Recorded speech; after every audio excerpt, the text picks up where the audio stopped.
오늘 같이 은혜 나누실 말씀은 잠언 4장 23절 무릇 지킬 만한 것보다 더욱 내 마음을 지키라 생명의 근원이 이에서 납니다. 오늘 같이 나누실 말씀은 마음에 관한 얘기입니다. 이 마음에 대해서 뭐라고 말씀하셨냐면 무릇 지킬 만한 것보다 더욱 내 마음을 지키라 해서 지킬 만한 것보다 더욱 내 마음을 지키라. 왜냐하면 생명의 근원이 이에서 난다고 말씀하셨습니다. 우리가 지켜야 될 것들이 여러 가지가 있습니다. 뭐가 있습니까? 쉽게 생각해서 재산도 지켜야 되고 건강도 지켜야 되고 또 뭐가 있어요? 내 명예도 지켜야 되고 가족도 지켜야 되고 또 뭐가 있죠? 내 학위도 지켜야 되고 기타 등등등 관계된 것들 지켜야 될 게 많습니다. 그런데 이것들보다도 가장 먼저 지켜야 되는 것이 내 마음이다 이렇게 말씀을 하셔서 우리가 마음을 먼저 지켜라 이렇게 얘기합니다. 왜? 생명의 근원이 여기서 난다고 합니다. 이 생명의 근원이다가 이렇게 말씀을 하셨어요. 생명의 근원이다. 이 얘기가 또 뭐냐? 잠언 13장 12절에 보시면 마음의 소원을 이루는 것을 생명나무라 이렇게 얘기했습니다. 생명의 근원. 그러니까 생명나무다.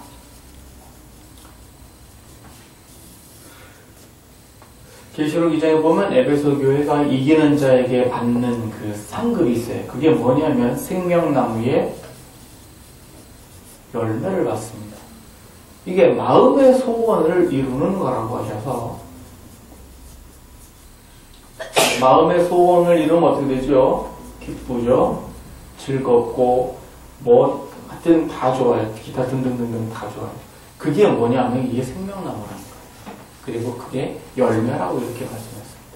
그러니까 생명의 근원이다 그러면 우리가 살면서 갖고 싶은 여러 가지가 다 있을 거라고요. 뭐 갖고 싶어요? 마음의 소원이 뭐예요? 어떤 사람들, 취업을 앞둔 사람들은 취업 이루어지면 초등학생들한테 소원이 뭡니까? 그러면 대통령이요. 그런데 그 사람이 자라가지고 소원을 이루었다고 한번 해보세요. 대통령이 됐다고 해보세요. 그 기쁨이 어떨까요? 소원이 뭡니까? 그 소박한 소원이 있어요. 누가? 사랑하는 어떤 자매와 결혼을 해서 그 자매를 닮은 예쁜 딸을 낳고 알콩달콩 사는 거.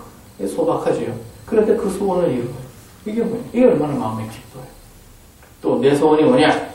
나는 판검사가 되어서 또는 권력을 가져보는 그 소원을 이뤘다고 해봐요. 얼마나 기뻐요.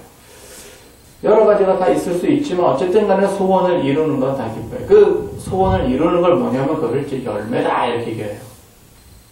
소원을 이루어서 그 열매예요. 그런데 이 마음은 뭐냐면은 생명의 근원이다 그랬으니까 소원을 이룬 건 아니고 시작이라는 거죠.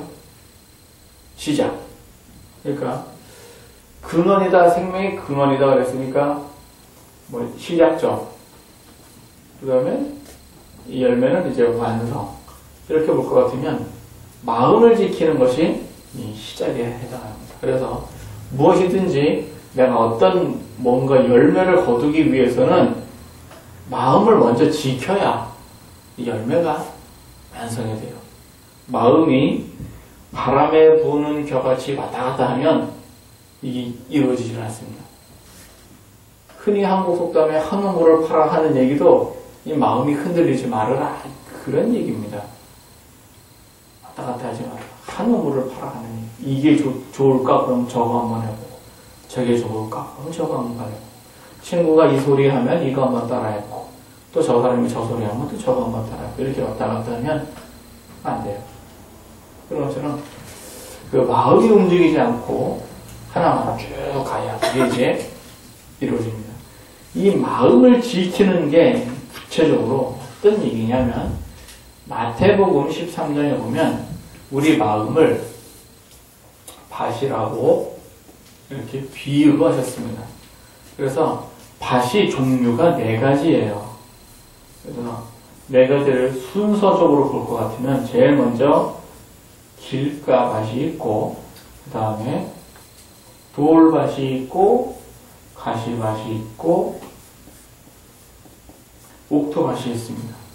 우리가 마음을 지키는 거는 어떤 마음을 지켜야 되냐면은 이 옥토밭을 지켜야 됩니다. 이 옥토밭은 착하고 겸손한 마음이에요. 그래가지고 열매를 맺는데 어떻게 열매를 맺느냐, 인내로서 온전히 결실을 하는 사람이 이 옥토밭이에요. 착하고 좋은 밭이에요. 그래가지고 누가 이렇게 얘기를 했어요. 그래서 부모님이 뭔 얘기를 했어. 그랬는데 말을 안 들어. 또 시켰는데 말을 늦게 들어. 순종을 늦게 해. 한참 있다가 해. 얘기를 했는데 1, 2분도 안 들었는데 까먹었다. 그러면 그런 마음을 갖다가 착하고 좋은 밭이라 이렇게 얘기를 하지 않아요. 착하고 좋은 밭이라고 하는 거는 하나님의 명령에 뚝 떨어지면 그대로 그냥 쭉 가는 걸 얘기하는 거예요. 그래야지 온전히 결실을 하게 되고, 이 마음을 지켜야 되는데 이 마음이 지켜지지 않는 이유는 이게 지금 마음이 가시밭이거나 돌밭이거나 길가밭이거나 그러면 이 마음이 잘 안 지켜져요. 그래서 가시밭이면은 뭐 때문에 마음이 지켜지지 않는가? 재리의 유혹, 재물의 유혹, 그 다음에 일락, 세상의 염려, 이런 것들 때문에 마음이 지켜지지 않습니다. 그래서 재리의 유혹이다 그러니까 돈 생기는 일이라면은 이게 왔다 갔다 하는 거예요. 아, 돈 생기는 일이면은 어떻게 지킬 만한 것보다 재산을 지켜야 되겠는데, 지키는 거하고 더 버는 거하고는 또 다르죠. 재산을 더 벌어야 되겠는데 어떻게 할까? 재산을 더 벌어야 되겠어요. 벌어야 되는데 이 마음을 지켜야 돼. 그 사이에서 갈등을 하면서 갈등을 하다가 그냥 옥토밭을 못 지키는 거예요. 또 일락, 즐거움이요. 노는 거, 즐거움. 그 어린아이들에게 있어서 즐거움이 뭐가 있을까요? 그냥 노는 거죠. 어린아이에 있어서 즐거움은 노는 거. 게임을 하고 논다. 놀이동산에 가서 논다. 친구들과 수다 떤다. 맛있는 음식을 나누어 먹는다. 뭐 기타 등등. 그러다가 어른이 돼버리면 이 일락이 뭐가 있어요? 어른들 다 크신 어른들 그분들하고 놀이동산 가서 노세요. 그러면 안 갈라 그래요. 왜? 재미없어. 그래서 나이 많은 사람들이 이제 어른들이 논다 그러면은 뭐가 있어요? 이제 같이 이제 술을 드시면서 같이 맛있는 음식을 드시면서 인생을 이야기하고 뭐 이런 게 더 일락이에요. 또 염려는 뭐냐면 이게 세상 사는 염려예요. 세상 사는 염려는 무엇을 먹을까, 무엇을 마실까, 무엇을 입을까, 이런 게 염려예요. 그러니까 마실까, 먹을까, 입을까, 이건 또 뭐냐, 다 돈이죠, 뭐. 그러니까 어떻게 하면 돈을 벌어야 되나, 이걸 또 염려해요. 그러다 보니까 재리의 유혹에 홀가닥 또 넘어가요. 이게 또 왔다 갔다 해요. 그러다 보니까 내가 마음을 온전하게 지키기가 또 힘들다. 그리고 이제 돌밭의 경우는 어떤가? 이 돌밭은 하나님의 말씀을 들을 때는 기쁨으로 받으나, 그래서 은혜 많이 받았어요. 기쁨으로 받으나 이 말씀으로 인하여 뭐가 왔느냐? 환난과 핍박이 왔습니다. 핍박이 왔어요. 핍박은 사람이 하는 거죠. 환난은 환경이 주는 겁니다. 그래가지고 이렇게 풍부한 때를 이렇게 딱 만났어요. 그러면 어떻게 하느냐? 그 즉시 배반을 하는 자요. 그래가지고 하나님의 말씀을 잘 들었어요. 그리고는 뭔가 이제 잘 살아보려고 그랬더니만 핍박이나 환난이 왔어요. 그러니까 배반을 하는 거예요. 핍박이나 환난 때문에 마음을 지키지 못하는 경우가 돌밭에 해당하는 것이고, 재물이나 일락 때문에 마음을 지키지 못하는 경우가 가시밭에 해당이 되는 거예요. 이 길가밭은 뭐냐? 아예 처음부터 들을 귀가 없는 거예요. 그래가지고 씨를 뿌렸더니 새가 와서 홀랑 먹어버렸네. 이 얘기는 마음에 말씀이 딱 떨어졌더니 마귀가 와서 이걸 가져가 버렸대요. 그 얘기 뭐냐? 말씀을 했는데 일단 들으려고 하질 않아요. 일단 안 들으려고 해요. 에이 뭐죠? 그 다음에 또 뭐냐? 들어도 몰라. 들어도 이게 뭔 소리인지 몰라요. 예수님께서 비유로 천국을 말씀하시면서 귀 있는 자는 들으라 그랬는데 그 중에서도 못 알아듣는 사람들이 있더라 그런 얘기예요. 예수님이 설교를 했는데도 못 알아들어요. 그러면 누가 설교를 해야 알아들을까요? 그 얘기는 예수님의 능력의 문제가 아니라 그 사람의 마음의 문제예요. 이 길의 문제예요. 그래가지고 얘기를 해도 못 알아들어. 그래서 어린 자녀에게 좋은 교훈을 한답시고 무슨 철학적인 얘기를 탁 하면 알아들을 수 있나요? 그럼 못 알아듣죠. 왜 그러냐? 들을 귀가 없어서 그래요. 어린아이들에게 비유의 말이나 동화나 그런 것들이 알아듣기가 쉽지. 무슨 누가 무슨 얘기를 했는데 너는 어떻게 생각하느냐. 너 자신을 알라 그러는데 너는 너 자신을 아느냐. 근데 나도 모르는데 나는 어떻게 알아요? 뭘 어떻게 가르치겠어요? 그건 들을 귀가 없는 거죠. 이런 문제들 때문에 마음을 온전하게 지키지 못합니다. 그러면 우리가 옥토밭이 이렇게 되었다 그러면은 내려가지 말아야 되겠죠. 그 다음에 내가 이렇게 아직 옥토가 안 됐다 그러면은 올라가야 되겠죠. 그게 이제 마음을 지키는 거죠. 그래야 온전하게 내가 그 생명의 근원을 유지를 합니다. 옥토 가서 올라가는 거는 재리의 유혹이나 일락이나 염려를 갖다가 죽게 맡게 되는 거고, 핍박이나 환란에 대해서 배반을 하는 거는 내가 죽으면 집사오리다. 이게 죽는 얘기도 아니잖아. 핍박을 한다고 해서 죽는 핍박이 오는 것도 아닌데, 이런 거 이제 이겨내는 것이 이제 옥토가 되는 것입니다. 그래서 내가 뭔가를 하겠다. 가령 예를 들어서 보통 예수 믿는 거에 관한 얘기도 많이 하지만, 간단하게 예를 들어서 어떤 공부를 한다고 합시다. 그러면 공부를 하는데 어떤 공부를 해요? 그래서 무슨 조선시대에는 성리학 외에 다른 공부를 하면 어떻게 되죠?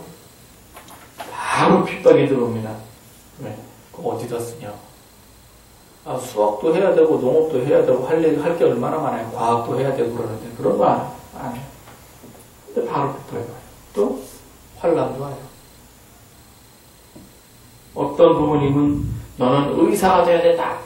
그런데 이놈이 무슨 나는 작가가 될래요. 나는 법관이 될래요. 다른 거 하면은 아버지가 그런 집안도 있기는 있어요. 간혹 가다가. 그런데 공부를 해요. 또 공부를 해요. 그랬더니 일락이 이렇게 따라와요. 책상에 딱 앉아있는데 대표적인 일락이 뭐가 있어요? 요즘은 어린아이들이 손에 하나씩 게임기를 갖고 있잖아요. 핸드폰. 그래가지고 그거 가지고서 일락을 다 이렇게 하고 또 염려 이런 거 하면서 공부하는데 방해를 하고. 이게 공부만 그러냐? 사업도 마찬가지예요. 인생 사는 모든 거 다 이렇습니다. 이게 이제 마음을 이제 지켜야 돼요. 마음을 지켜야 되는 진짜 이유는 로마서 8장 1절에 보면 우리 마음에 이렇게 두 가지 마음이 존재를 합니다. 그래서 하나는 죄의 법이고 하나는 마음의 법입니다. 죄의 법은 육신의 소욕을 쫓아서, 육신의 소욕이라는 얘기는 이게 욕심이라는 얘기죠. 육체의 소욕을 쫓아서. 그러면은 야고보서 1장 15절에 욕심이 잉태한 즉 죄를 낳고 죄가 장성한 즉 사망을 낳는다. 그래가지고 죄를 져요. 근데 죄를 졌는데 사망이 당장에 오는 게 아니에요. 좀 있다가 와요. 열방을 할 때까지 좀 있어요. 그러니까 사람들이 죄를 짓고 그 대가가 바로바로 떨어지는 게 아니니까 죄를 지으면서 생각하기를 하나님이 없다. 하나님이 모른다. 아무도 모를 것이다. 나는 괜찮을 것이다. 이러면서 죄를 져요. 근데 사망이 그렇게 오래 걸리진 않습니다. 바로 오진 않아도 오래 걸리진 않습니다. 바로 옵니다. 이거를 안다면, 이걸 알고 있다면 사람들이 죄를 짓는데 마음이 담대하진 않을 건데 이걸 몰라요. 그래서 마음이 이렇게 죄를 짓죠. 그 다음에 마음의 법이다 하는 얘기가 바로 이 생명에 근원된 마음을 지킬 만한 것보다 더욱 지켜야 되는 이유는 이 마음의 법, 생명의 법이 죄와 사망의 법에서 너희를 해방하기 때문입니다. 우리가 왜 주님의 은혜를 찬양하느냐, 왜 우리가 하나님을 의지해서 사느냐, 성령을 의지해서 사느냐 하면은 내 마음의 법을 가지고는 이 죄의 법을 이길 수가 없으니까 그래서 성령을 의지해서 사는 거예요. 성령의 생명의 법이 충만해지면 죄를 지을 생각이 안 나요. 죄를 지을 생각이 안 나요. 그래서 로마서 15장에도 보면 악한 데는 미련하라, 선한 데는 지혜로우라. 그래서 악한 데는 미련하라. 텔레비전 드라마 같은 데 보면은 그 시기와 질투에 빠진 여자들, 또 복수에 불타는 남자들, 이런 사람들이 어떻게 하면 저걸 갚을까? 이걸 막 연구를 해가지고선 뒤로 그냥 중상모략하고, 또 뭐죠? 안 좋은 일을 꾸며놓고, 이 사람한테는 이렇게 말해가지고 저질르게 하고, 나는 이 사람한테 다른 얘기하고, 이런 것들을 봐요. 이게 사실은 드라마 얘기니까 뭐 그렇다 쳐도 인생이 또 그렇다는 얘기예요. 인생. 그렇게 하면서 자기는 뭐를 하느냐? 재산도 지키고, 명예도 지키고, 직위도 올라가고 이래요. 그러면서 뭐를 잃어버렸느냐? 마음을 잃어버려요. 그 대가는 뭐? 사망으로 오고. 그래서 우리가 성령을 의지해야 되는 이유는 성령의 생명법이 충만해야 죄 지을 생각이 안 나요.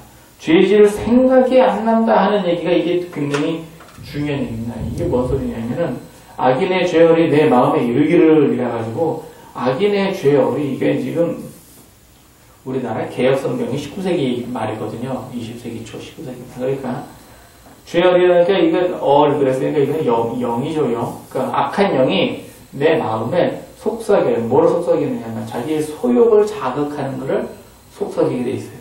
이렇게 하면 이익이야. 뭐가 이익이냐? 재산이 이익이야. 건강이 이익이야. 명예가 이익이야. 뭐가 이익이야. 하여튼 뭐 나는 내 가족을 위해서 어쩔 수가 없어. 이러면서 하는 거예요. 그러니까 악한 사람이 악한 일을 할 때에도 나는 하고 싶지 않은데 정말 어쩔 수가 없다. 내가 이 자리에 있기 때문에 자리가 날 이렇게 만든 것이다. 이러면서 악을 해내요. 이러면서 높은 자리에 있을수록 이 선택이 더 커지죠. 선택이 이렇게 둘러서 누구를 버리고 누구를 취할 것이냐. 둘 다 취하면 좋을 텐데. 그럼 이제 용도가 다 되면 폐기 처분하죠. 용도가 다 되면 폐기 처분해 버려. 이걸 어디서 많이 하느냐. 저 북쪽 동네라면 이게 아주 그냥 일상화되어 있어요. 용도가 다 하면 폐기 처분. 그냥 버려. 버리는다죠. 그냥 가차없이 버리죠. 죄가 있어서 버리는 게 아니라 이제 이용 가치가 없으면 버리는 거예요. 그러니까 이용 가치가 있으려면 어떻게 해요? 계속해서 그 밑에서 더욱더 못된 짓을 해가지고 윗사람한테 계속 갖다 바쳐야 이용 가치가 있는 거예요. 그게 아니면 그냥 참 그런 것처럼. 그러다 보니까 그런 죄의 속삭임이 내 마음을 계속해서 자극을 할 때 나는 어떻게 되느냐? 마음을 지켜라 하는 얘기. 그게 생명의 근원이 된다. 이런 얘기예요. 여러분들의 마음속에는 뭐가 속삭입니까? 제 마음속은 또 뭐가 속삭일까요? 이런 것들이죠. 재리의 유혹, 일락, 또 염려, 핍박이나 환난에 대한 두려움, 이런 것들이 마음을 속삭이게 돼 있어요. 이 속삭일 때 어떻게 하느냐? 성령의 생명력이 충만해야 이것들을 해방을 할 수가 있습니다. 해방. 그래서 아이고 힘들어, 목에 때려쳐라, 이런 소리는 어떤 소리냐? 이런 소리예요. 이런 소리. 왜 그냥 성도는 성도라 말썽, 교회는 교회라 말썽, 많으면 많을수록 말썽, 이 장로가 말썽, 저 권사가 말썽, 아이고 반도 때려쳐라. 무슨 뭐 행사를 하나 하려는데 이거는 이래서 한대, 저거는 저래서 한대, 이 사람은 이 날이 안 맞아, 저 사람은 저 날이 안 맞아, 이것 못하고 저것도, 아이고 관둬라, 때려쳐. 법을. 이런 여러 가지 문제가 있을 때 내가 마음을 어떻게 지킬 거냐. 마음을 지킨다고 하는 얘기는요, 좀 더 정확히 얘기하면 사람이 마음에 쌓인 선한 것에서 선한 것을 내고 악한 것에서 악을 낸다고, 마음에 쌓인 것에서 이게 선하고 악한 게 나와요. 여기서 1장에 보시면. 그래서 이게 입으로 그게 나와요. 그러니까 마음을 지켰냐 못 지켰냐 하는 것은 그 사람의 입으로 어떤 말을 하느냐, 이걸 보면 마음을 지켰냐 안 지켰느냐를 금방 알 수가 있어요. 차라리 이럴 때는 그냥 아무 말 안 하는 게 좋아요. 그냥 좋은 말이든 나쁜 말이든 안 하는 게 좋아. 그런데 알 수가 있나? 왜? 내 마음이 지금 죽게 생겼는데, 답답해서 죽게 생겼는데, 아니 왜 저 사람은 저러고 이 사람은 이러는 거야. 나 그냥 속 터져 죽겠구만. 그러니까 상황이 어떻게 왔느냐? 이게 영으로 왔어요. 영으로 어떻게 왔느냐? 답답함으로 왔어요. 또 생각으로 어떻게 왔느냐? 무결성으로 왔어요. 걱정과 근심과 불만이 가득 찬 이런 걸로 왔어요. 이럴 때 내가 입으로 어떻게 얘기하는가? 이거를 선하게 얘기할 수 있는 사람이 정말 마음을 다스릴 수 있는 사람입니다. 그리고 이렇게 얘기하는 사람이 사실은 어떻게 하느냐? 인생도 성공합니다. 내 하고 싶은 얘기 다 하고 살면은요, 인생은 성공하기가 힘들어요. 왜? 하고 싶은 얘기 다 해버리면 어떻게 돼요? 그 사람하고는 원수가 되죠. 이 원수가 나만 몰라 분명히 내 인생을 방해하고 다녀요. 분명히 이 원수가 내 귀에는 안 들어가도, 그러니까 소문이 났어요. 나에 대한 소문이 났어. 누구만 모를까요? 나만 몰라. 다 알고 나만 몰라. 그거를 누가 했을 거예요? 이 원수가 하는 거예요. 그래서 하고 싶은 얘기 다 해버리면 그 원수 돼요. 그럼 그 사람이 결국 내 인생을 갖다가 어떻게 하느냐? 망쳐놔요. 그래서 재산이나 건강이나 명예나 가족이나 기타 등등이나 모든 어떤 여러 가지 것들이 있는데, 이런 것들을 갖다가 어떻게 하느냐? 이렇게 방해를 한다 그래야 되나? 긁는다 그래야 되나? 하여튼 상처를 내거나 흠집을 내거나 뭐 이래요. 그래서 이 마음을 잘 지키는 게 생명의 근원이고, 또 마음을 지켰으면 또 입을 지켜야 돼요. 입을 지켜야 이게 또 생명의 근원입니다. 악인의 꾀는 계속해서 우리한테 이걸 줍니다. 뭘 주느냐? 이 얘기는요,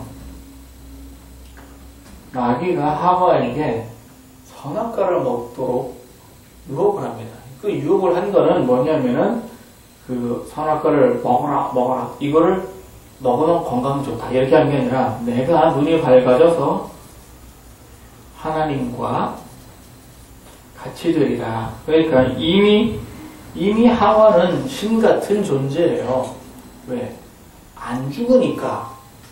네? 신 같은 존재예요. 안 죽어. 그 다음에 이미 하와는 안 먹어도 돼요. 배가 불러야 될 필요가 없어요. 왜? 안 죽으니까. 그냥 맛있는 음식을 먹는 즐거움을 즐기는 거지, 뭐 배가 고파서 먹어야 되는 그런 존재도 아니에요. 이미 하와에게는 금덩이 같은 게 필요가 없어요. 무슨 여인들이 좋아하는 젊음이나 미모나, 무슨 왜 비싼 화장품이 인기일까요? 젊어 보이려고, 피부 탱탱하라고. 왜 아름다운 옷이 인기일까요? 비쌀까요? 아름다운 옷을 입으면 내가 돋보이고 예뻐 보이니까. 근데 하와는 그게 필요가 없어요. 왜? 예뻐.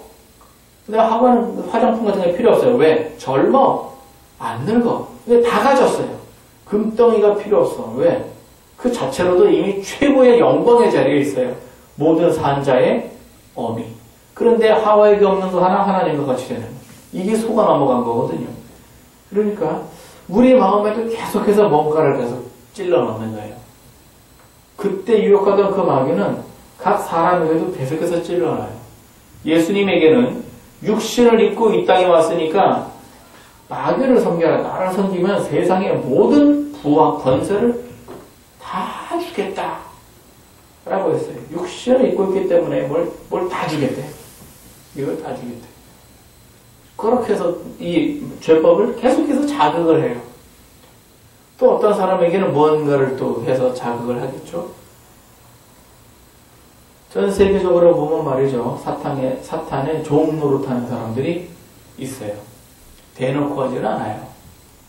대놓고 하지는 않은데 숨어서 하지만 나름대로 무슨 명분을 갖고 하지만 말도 안 되는 명분을 가지고 얘기를 해요.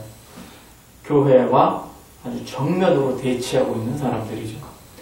아마 계시록에 있는 각종 짐승의 있는 참남한 이름들이 가득하더라. 아마 그 사람들의 이름이 아닐까 이런 생각도 한번 해봤어요. 어떤 그 사람들이 왜 하나님의 영광을 회방을 하느냐 하면 뭔가 이익이 있으니까 그러는 거예요. 자기 죄법에 속은 거예요. 이걸 어떻게 하느냐, 내가 분별을 못하면 이런 죄법의 그 소리를 분별을 못하면 그러면 또 내 마음을 못 지키는 거예요. 이거는 내가 지키냐 못 지키냐의 문제가 아니라 내가 속아버린 문제예요. 내가 속았다는 게 문제지 분별을 못했다는 얘기는 내가 속았다는 게 문제예요. 마귀도 하와를 속였습니다. 하나님같이 되리라 라고 속였어요. 이해가 되세요? 속였다고요. 사실을 얘기한 게 아니라 속인 거라고. 예수님에게 무슨 전 세계 뭘 다 주겠다. 안 줬을 거예요. 왜? 속이는 거니까. 속이는 거니까. 그래서 우리의 마음에 어떤 욕심의 소욕을 자극을 하면서 죄를 짓도록 유혹을 하면 뭐가 생길 것 같지만 안 생깁니다. 왜? 그건 속은 거니까. 그냥 미끼를 문 거에 불과한 거예요. 미끼를 물면 내가 그 미끼를 먹을 수 있나요? 미끼를 물면 내가 미끼를 먹을 수 있나요? 아니면 잡혀가나요? 잡혀가죠. 낚시꾼이 낚시를 던져서 물고기를 잡았어요. 그리고 바늘을 빼면서 뭐라 그래요? 에이 이놈 새끼 미끼 먹어버렸네. 아니 물고기를 잡았으면서 미끼를 아까워한다니까요. 그래서 미끼를 다시 끼워 넣어서 또 던지죠. 그런 것처럼 우리가 죄법을 물면 많은 걸 뺏기게 되어 있습니다. 내가 생명의 근원을 지키지 못하면 많은 걸 뺏기게 되어 있습니다. 이거를 미리 안다면 그렇게 안 할 텐데 이게 눈에 안 보이니까 이걸 하게 돼요. 그래서 내가 지킬 만한 것들을 열심히 지키고자 하지만 뺏겨요. 못 지켜요. 그런 경우 있어요. 그 다음에 또 이 마음의 법에 대해서는 또 뭐가 있냐면은 고린도 후서 10장에 보시면 견고한 지인이라는 게 나옵니다. 견고한 지인.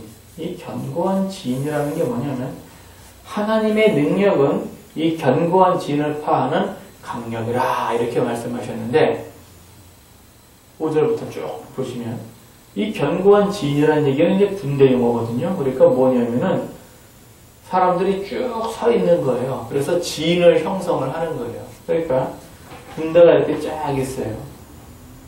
그 사람들이 어떻게 섰느냐 이렇게 탁탁탁탁탁 또 두 줄로 탁탁탁 어떻게 창을 들고 앞에다 창을 쫙 내밀고 방패를 하나씩 턱 들고 쫙 이렇게 서 있어요. 그러면 뒤에서 장군이 나갈 때는 이게 사람들이 좌우로 이렇게 벌려요. 이걸 좌우로 이렇게 벌리면 길이 생기니까 쫙 나가요.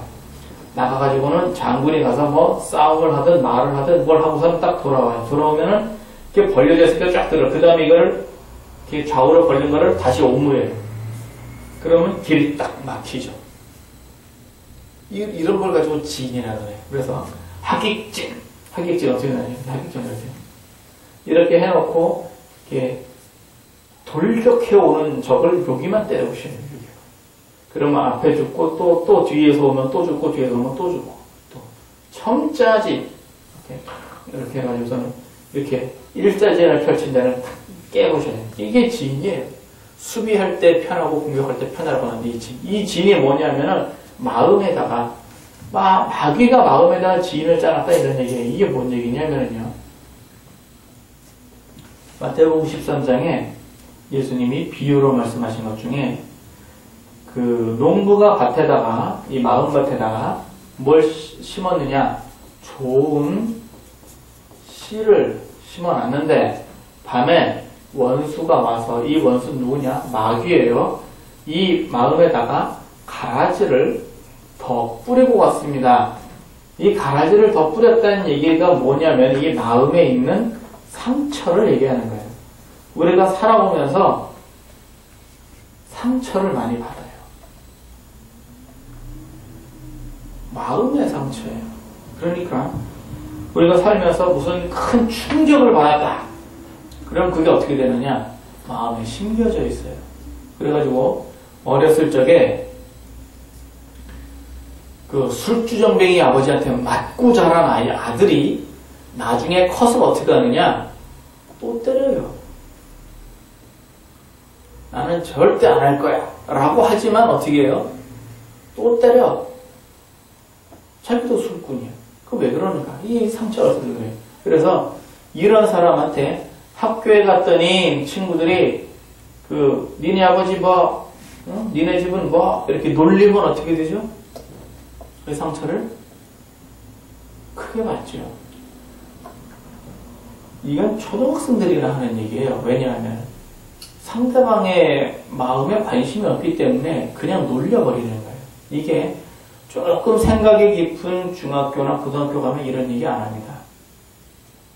그 얘기가 상처가 되는 얘기라는 것을 알기 때문에 안 하는 거예요. 이 마음의 상처 부분에 대해서는요, 누가 딱 건드리면 그 부분에 관한 한 대단하게 반응을 합니다. 그래서 가난한 사람에게 희구 가난하니까 이런 것도 못하지. 이런 말을 들리게 얘기를 하거나 대놓고 얘기를 하면 이 사람이 그 상처를 크게 받죠. 그러면은 그냥 참을 수도 있지만 참기 힘들어요. 대만에 얘기하죠. 너가 어쩌고저쩌? 너는 뭐 잘났어? 이렇게 싸우게 들어요. 병이 있는 사람한테 곧다우지 타고 사니까 그런 병에 걸리지. 이런 소리 하면 그 사람 어떨 것 같아요? 너를 대부분 싸우게 돼 있어요. 왜 그러냐? 그 부분에 마귀가 이렇게 진을 쳐놓은 거예요. 그래서 그 사람은 그 영역이 약점인 거예요. 그래서 내가 사는 부분에 있어서 내가 받은 상처가 이게 어떻게 되느냐? 한 번 그랬다 그러면은 가령 부자가 있어요. 부자가 있는데 어떤 더 큰 부자가 아유 뭐 그 정도 재산 갖고 되겠어. 그랬다면 좀 덜한 부자가 아이고 뭐 그렇죠. 좀 더 열심히 벌겠습니다. 이건 사실 상처가 별로 안 될 수도 있어요. 왜? 나도 부자야. 너만큼은 아니어도 그래도 나름 부자야. 그러니까 이 사람은 상처가 안 될 수 있는데 정말 없는 사람한테 참 그렇구만 그러면은 그 사람에게 상처가 되죠. 명예 같은 것도 마찬가지예요. 명예 같은 것도 좀 유명한 박사가 덜 유명한 박사한테 공부 좀 더 해, 연구 좀 더 해. 그러면 예, 그러겠습니다. 할 수 있는데 대학 못 나온 사람한테 너는 배운 게 없어서 그 모양이야. 그러면은 그 사람한테는 그게 상처가 크게 되죠. 이게 내가 마음을 지킨다고 하는데 내 마음을 지키는 것은 성령의 생명의 법을 충만하게 받아서 내 마음을 지킬 수 있어요. 죄의 유혹을 죄의 유혹을 이길 수가 있지만 상대방 마음을 지키는 거는 이거는 내가 진짜 십자가의 도를 자랑해야 상대방 마음을 지켜줄 수가 있는 거예요. 무릇 지킬 만한 것보다 마음을 지켜야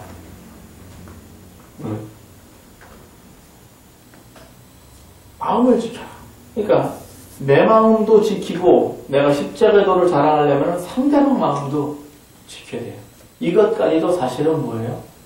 고려를 해주면 이거는 대단한 믿음이죠. 이거는 대단한 믿음이고 이거는 당연히 해야 될 얘기고 내 마음을 지키는 건 당연히 해야 될 얘기고 상대방 마음도 지켜줘야 되고 그럼 또 내 마음을 지키는 건 상대방이 그런 소리를 했을 때 상대방이 나에게 다 그렇게 대해줍니까? 상대방이 나에게 다 그 도를 따져가면서 정말 그 수준 높은 그런 자세로 나를 대해주나요? 그렇진 않죠. 모든 사람이 다 그런 건 아니에요. 내 마음에 상처를 주는 그런 말을 하는 사람들이 있어요, 없어요? 있고 많아야 적어요. 많기도 합니다. 내가 낮으면 낮을수록 그런 사람들이 더 많아져요. 내가 높으면 높을수록 그런 말을 하는 사람들이 적어집니다. 명석의 대학 교수인데 더 큰 교수님이 공부 좀 더 해! 라고 얘기할 수 있지만 그렇게 얘기를 또 안 해요. 왜? 그 사람의 또 명예를 생각해서 그렇게 얘기를 안 해요. 의사 같은 경우는 조금 달라요. 드라마 같은 거 보니까 혼낼 때는 아주 그냥 혹독하게 혼을 내더라고요. 그러는 거 봤더니 사람의 생명을 다루는 거라 아주 자그마한 실수도 용납을 해서는 안 되기 때문에 그럼 그런 거 보면 참 존경스러워요. 어쨌든 간에 우리가 이런 마음을 잘 지키려면은 우선 생명의 성령의 법이 충만해져야 되고 분별도 잘해야 됩니다. 내가 상대방 마음도 알아야 되고 내가 내 자신도 어떻게 돼요? 내 자신도 높아야 돼요. 스스로 내가 그런 대접을 안 받으려면 나 자신도 이렇게 높아져야 돼요. 그래야 상대방이 나한테 그런 얘기를 안 해요. 부자한테 말이죠. 가난한 사람이 부자한테 에라이 뭐 어쩌고저쩌고 그러면 부자가 뭐라 그래요? 꽃방울을 팽같이 너 잘해. 병든 사람이 건강한 사람한테 열심히 뛰어다니고 운동해야 저쨌다 그러면 뭐라 그러죠? 헛소리 하지 마. 너나 잘하라 그래요. 그러면 상처가 납니다. 그런데 건강한 사람이 병든 사람한테 얘기를 하면 그거는 상처가 되죠. 질과 높은 사람이 낮은 사람한테 뭐라 그러면 그것도 상처가 돼요. 이런 것들이 마음을 상하게 하는 여러 가지 원인이 있는데 오늘 주신 말씀은 그 마음을 지켜라 하는 얘기예요. 왜? 생명의 근원이라고 했어요. 생명의 근원이다. 이 생명의 근원이다. 예수님이 수가성의 사마리아 여인하고 우물가에서 얘기를 합니다.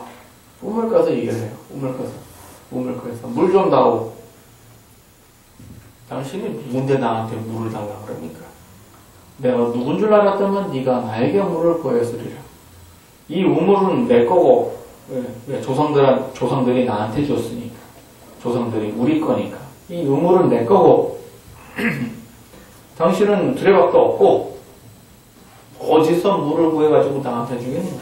내가 주는 물을 마시면 영원히 목마르지 않으리라. 합당.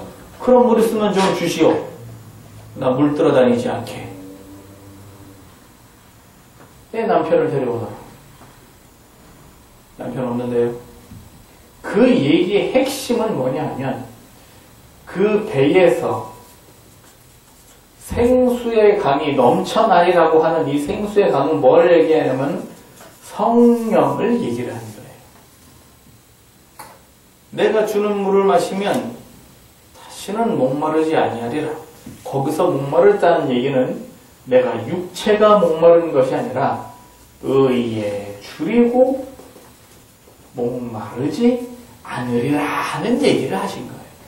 그래서 성령의 충만함을 받을 거를 예수님께서 살짝 숨겨놓고 얘기를 한 거예요. 내가 주는 물을 마시면 영원히 목마르지 않아. 이 성령의 충만함이 뭐냐? 내가 마음을 지키는 거예요. 그래서 성령의 생명의 법을 받는 게 이 배에서 생수의 강이 넘쳐난다고 하는 것이 내가 마음을 지키는 방법인 거예요. 그래서 오늘 주신 말씀대로 정리를 하면 물을 지킬 만한 것보다 내 마음을 지켜라. 세상 사람들은 말이죠. 예수 믿는 사람도 마찬가지고 마음을 지키기보다는 재산을 지키기에 더 바빠요. 재산을 불리기에 더 바빠요. 그래서 재산을 불린다. 어떻게 불리느냐? 이사를 가는데 어디로 이사를 가야 될까? 그래가지고 이 아파트로 이사를 가면 2, 3년 후에 비싸질 거야. 그러면 거기로 가요. 그러면 또 이 아파트로 이사를 가면 2, 3년 후에 또 비싸질 거야. 그럼 또 거기로 이사를 가요. 그래가지고 이사를 고른 대로만 골라서 가니까 재산이 어떻게 됐느냐? 늘었어요. 어떻게 늘었느냐? 내가 땀 흘려 번 돈이 아니고 부동산이 올라서 올랐어요. 우리나라는 땅이 좁고 인구가 많아서 무조건 부동산. 돈 벌려면 부동산. 한탕 하려면 부동산. 뭐 이런 거예요. 땅 장사. 이런 거예요. 그러다 보니까 재산 불리는 데만 이렇게 바빠요. 어떻게 하면 주식을 이렇게 해가지고 주식 많은 사람들이 여기에 혹 빠졌죠. 어떻게 빠졌느냐? 1,000원 할 때 주식을 사가지고 2,000원 할 때 팔면 얼마씩 남죠? 1,000원씩 남아요. 그러니까 앞다 이거다 하고는 어떻게 하느냐? 시골에 놀고 있는 땅을 팔아가지고 종잣돈을 마련해서 주식을 사요. 오르나? 이게 올라줘야 되는데 이게 안 오르잖아요. 오히려 내려가네? 그 중에서도 돈을 버는 사람도 있고 잃는 사람도 있어요. 그런데 분명히 보세요. 주식은요. 사람들이 잃어야 다른 사람이 돈을 벌어요. 시스템이 그래요. 이쪽에서 돈을 잃어야 이쪽에서 돈을 벌어요. 내가 돈을 벌려면 누군가 잃어야 돼요. 이게 이런 걸 가지고 이게 하나님이 하시는 시스템이 아니에요. 이거 마귀 시스템이지. 내가 살려면 네가 죽어야 내가 산다. 이런 시스템은 없어요. 하나님에게는 이런 시스템은 없어요. 하나님은 둘 다 사는 거지.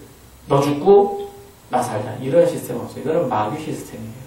그러다 결국 나도 죽게 되죠. 언젠가는. 그 재산 불리는 거예요. 이 건강이라고 썼습니다만 정확히 말하면 말이죠. 다이어트 왜 하죠? 건강하려고 하는 게 아니라 이쁘려고 하는 경우가 더 많아요, 사실은. 남자들도 헬스클럽에 가서 탁 해요. 왜 그럴까요? 건강하려고 하는 경우보다는 사실은 근육 만들어서 자랑하려고 하는 경우도 많아요. 공부, 학벌. 글자 그대로 학벌. 지식이 필요해서 쫓아가다 보니까 명예가 생긴 게 아니라 그냥 졸업과 간판과 졸업장과 간판과 뭐 그런 배경이 필요해서 그런 경우도 많아요. 가족을 위한다고 하지만 사실은 나 자신을 위한 경우도 많아요. 이런 것들. 지킬 만한 것을 지킨다고 하지만 사실은 또 자기 소욕을 지키는 게 더 많아요. 표면상 지킬 만한 것을. 이런 것들 말고 진짜로 나의 마음을 지켜라. 죄로부터 마음을 지키고 유혹으로부터 마음을 지키고 인생의 성공을 위한 노력한 공의로운 성공을 위한 그런 거에서 마음을 지켜라. 그리고 상대방의 죄의 상처들을 이제 건드리는 얘기를 하지 말고 이런 얘기를 하면 작은 것에도 상대방은 어떻게 돼요? 실망하게 되고 작은 것에도 큰 상처받고 말하는 사람은 내가 뭔 소리 했다고 내가 뭐 별소리나 했나 그러지만 상대방은 아니죠. 그럼 뭐 상대방은 입이 없어요? 상대방도 나에게 상처를 줄 수가 있어요. 나의 약하고. 오늘 주신 말씀대로 마음을 잘 지킵시다. 마음을 지키는 건 성령의 생명의 법이 충만해져야 됩니다. 성령의 생명의 법은 내가 많이 듣고 믿으면 성령의 생명의 법이 충만해질 수 있습니다. 이렇게 해서 주님 오시는 그날까지 우리가 마음 잘 지키고 예수님 오실 때 자주 칭찬받는 모든 사람 되시기를 예수님 이름으로 축원합니다. 아멘.